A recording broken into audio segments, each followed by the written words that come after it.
Qëndrimi i Shtetit Bashkuar të Amerikës sot nëpërmjet ambasadës është qëndrimi më zyrtar.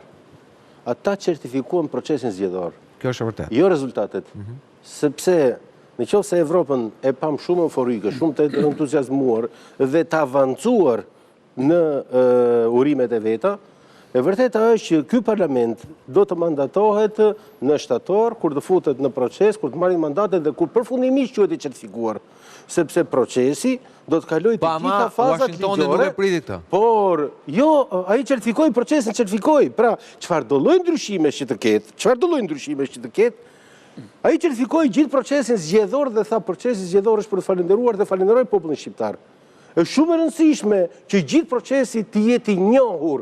Lufta që bën Berisha tani është që nuk nje procesin. Nuk nje fare procesin, është farc, thot. Nuk ishte zgjedhje, po është farc. Që nga ky moment. Po nga ana tjetër thotë do marr pjesë në kuvend. Shiko, tani ai ka ndërtuar. Po marrë pjesë kuvend jo te mandatet, marrë filmi. Ai thotë, lere pjesa tjetër është demagogji. Ai ndërtoi skemën jemi farc. Farc do të thotë që nuk ka zgjedhje. Që do të thotë nuk e nje fare procesin si zgjedhje.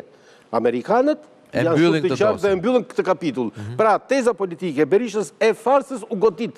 Çfarë është në debat tani? Në debat janë procedurë ligjore që kalon në kolegjin, që kalon në Kars dhe në fund fare në parlament. Në Kars pastaj në kolegj, po. Dhe ky është një proces normal që zhvillohet dhe në këtë proces kemi dhe spakun, i cili në mënyrë kirurgjikale po pastron përfundimisht çdo infeksion të këtij procesi. Çdo të thotë, nëpërmjet goditjes do jap spaku dhe do jap goditje. Sepse është absurde të mendosh që një proces kaq të madh elektoral të mos kesh shkelje ligjore. Dhe këto shkelje ligjore nuk do të shpëtojnë.